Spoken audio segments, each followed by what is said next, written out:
it was last Did you week. burst out in pride for the red, white, and blue? The heroes who died just doing I was running for city council. Had a breakfast meeting, came out of the breakfast meeting and got the news. First tower had gone down. Got to a TV in time to see the second tower go down.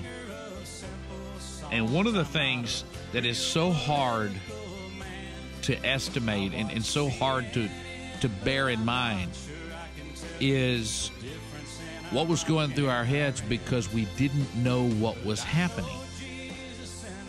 We know now. We have a very good idea. We know who orchestrated it. We know how they did it. We know where they did it. We know what they said. We know what religion they practiced. We know their purpose in doing this. We know where they get their money, where they were trained, the whole deal. But at that time, we really didn't know. We had no clue. And we didn't know. I mean, if you could bring down the Twin Towers, you pretty much bring down anything.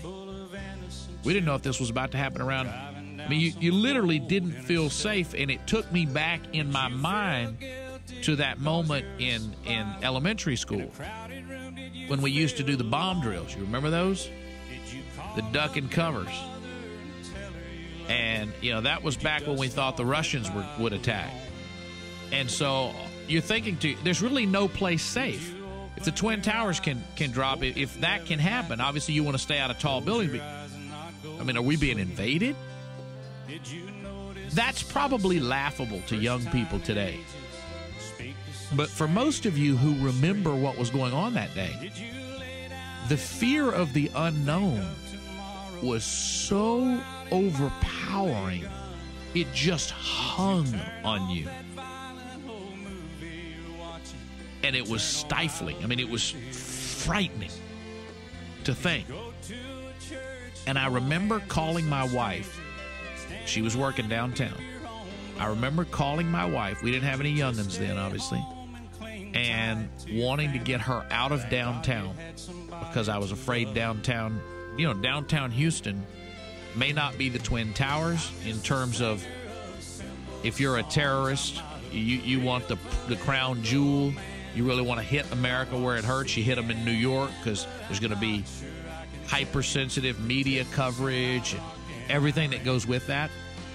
But Houston's the energy capital. And I remember thinking, I got to get her out of downtown. But the traffic was jammed, and I rushed down to pick her up, get her out of there. And I remember just being so glad to see her and hug her and get her in my truck and get her the hell out of downtown and get home and start trying to make some sense of this. It is so hard for people who were not adults at the time, I think, to grasp how difficult it was to try to make any sense of what was going on, to truly understand, to assess, and begin to react, and to think, is our way of life over? I read a lot of history. Are we being invaded? Is this what we all feared? Are we being attacked? Are we being launched into a war? It was tough. Very tough. President Bush. I interviewed him on his book, Decision Points, shortly after it came out. Mr. President, 9/11 was a day that shook America, and it changed your presidency. Tell me something about that day that you've never told anyone that may have changed our perspective, something shocking from that day. Well, what was shocking was that the communications were so poor that the fog of war really never lifted. I think a couple of points on that day I think people will be interested in. One, there was no humor that day except for a moment.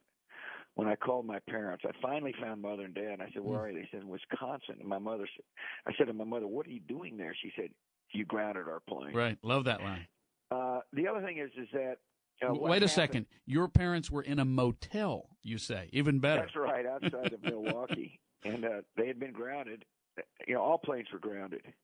I think people will one thing that people don't know and will when they read the book is that I had this sickening feeling when I heard that Flight 93 went down in Shanksville that it was shot down on my orders. And, I'd given the order to shoot down planes after certain procedures had been followed. And I did that in order to, just try to enhance our security. And then I heard 93 goes down. And there was a moment where I said, oh, my goodness, this is, I ordered the shoot down of a commercial airline. Then I heard the story of Todd Beamer and the other courageous passengers who showed unbelievable courage. The other interesting, I think people find interesting, is what happened after I got back to the White House and Laura and I are in bed, and an agent said, Mr. President, the White House is under attack. Let's go. And we scrambled and hustled down to the basement of the White House, and an airman said, Mr. President, it was one of ours. And what had happened was one of the planes that was supposed to be patrolling the skies, or was patrolling the skies, was headed back to Andrews Air Force Base with the wrong transponder signal. And people thought this was the final plane that was headed to the White House. Man, to remember. I also want to give you heads up, Washington. Go ahead. United 9-3. Have you got information on that yet? Yeah, he's down. He's down? Yes. When did he land? Because we have confirmation. He did not land. Oh, he's down? Yes, somewhere up northeast of Camp David. Northeast of Camp David. That's the last report. They don't know exactly where. A fighter pilot getting instructions to shoot down a plane. Okay, I have ROE instructions. Are you ready to copy? Copy one, go ahead. Okay, the direction of protecting the major centers. When you're overhead the major center, being Pittsburgh in this case, you have intercept authority on any traffic in the area, and if traffic does not respond to hand signals, divert procedures, anything like that, and they continue to press in a threatening manner towards the major center, you're cleared to engage.